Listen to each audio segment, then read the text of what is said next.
Malo atu mo le amatanga le nei vai aso I tala mai Ausetalia ala Radio Samoa.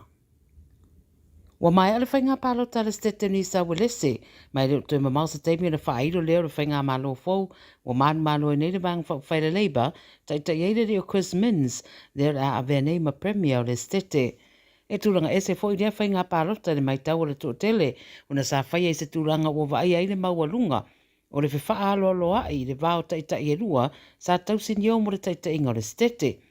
Wa mai nisi whaatu sa atu isi whainga palo tai tausanga wa tuana ai e matua I siri atu na ese ai le nei tausanga I le ititi o whaamataranga e anga I sao I le whaaleanga I no le isi sui tau wā e mai seo ni whaaluma luma.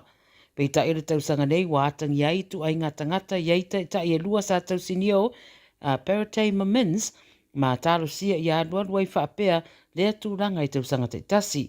O le awe re whaatau ai whainga whaavae ma fuafuanga whaatatitia mō le se tete ai whaetitia upu whai ma whaaluma luma I sui tau wā. O vaenga sa awe i eire whaamamafa le tu ua man malo nei e au fiai tūranga I tatongi si tia o le au whai o tau si soifua ma paramedics a toi ma se fesoasoani mo whaia onga. Whai mai le Premier Fou Chris Mins e le whaingo fia ngā ruenga o le a aloa tu iai. Wa taunu mai I sini na whainga malanga le sa avema Presidente o Amerika Barack Obama malona wharetua Michelle mo le whamoe le tua wa whaingoa An Evening with President Obama.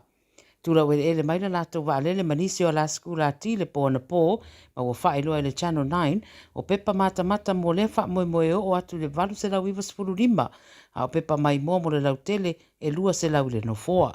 O le aso la tai au fuafue a matai I sini au le ianga atu I melepone mo le whaalinga lona lua le e whaapea o se speaking tour o lona winga iei maau fiai ni tautalanga mai le sa vema Presidente. Wo so whai whamatalanga le tuanga I Victoria le Premier o le asatete Daniel Andrews o na olona le sa o le mata upola na malanga I saina. Whai mai ripoti o le urua I taitai rea mai Ausetalia o le auru whale atu I saina tanu na mai ale saininga o le AUKUS Agreement le o fia iai Beijing whai mai o se whamatau rea I le while mua le nei tūlangi. Whai mai Andrews e ui o lana malanga e vawe lava pe tai e tā ua tele. A ua whai mai foi sui o le Liberal e tā ua le sa o le Premier mai fia I loa ma malama tangata Victoria po o ai o lo tala no atu iai le lato Premier ai pe ai se a foi. E le ngata I lea po le aso nao ngā mō Victoria.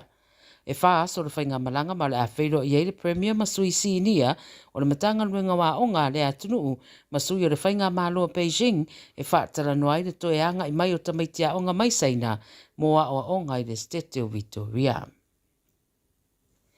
Wa fautua ina lau whaita avale ia alofia nisi o mga ala ma ia sila fia o le aiei whaatuai whainga malanga I le so.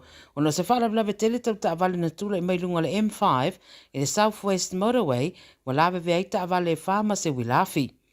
Wai mai di poti le tau na leila mai le afo le ono na amata tapu ni ai a walanga I atu le whae tūlea o no o lea whaalawe. Whaamaria mai e leo ta avale ia e whaana wheto ai whaatasiai ma le wilafi. To ono na tong fitia I lea no fuanga, ma se ali e to atasi na venatu le wharamai. O ripatia fo I se isi whalawlawe tau ta avale le anga I atu I Newcastle, le fo I olo polo kai feo inga I le M1 I le anga atu le lea whae tū. Ma le tala mulimuli olo o whaia nele whinaunga le te minei mo le ai a tatau e tali malo ai se tasi o tau sinionga tā ua I le lakapia le larangi.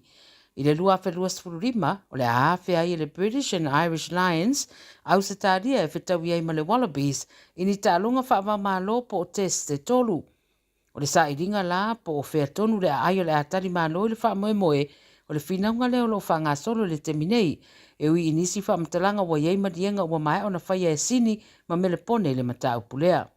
Lona winga la, te toi ai le avano e tasi, e fōringa o le awhina wina e Adelaide ma Perth. I se whaatala noa ngā se tasi I longa Ausetalia le tālonga na tālo fo I mo le Wallabies, Tim Horan. Sa ia tāua, i e fōringa e ono misi e Brisbane, le avanoa lea e ui o taimi umalama e malanga mai ei le au lea Britania ma ialani I Ausetalia, e le misi lava se tālonga e whai e Brisbane. A whaila ai malo Perth po Adelaide le test muli ma misi ei Brisbane, o le no winga le taimi mua lea, I te tono le fitu su lima tausanga o le atura i mai le atulanga o le tani malo Brisbane i se taalonga le Liona a Britannia ma ai alani Australia nei. O tala nā le Radio Samoa, mo le nei a Songafua.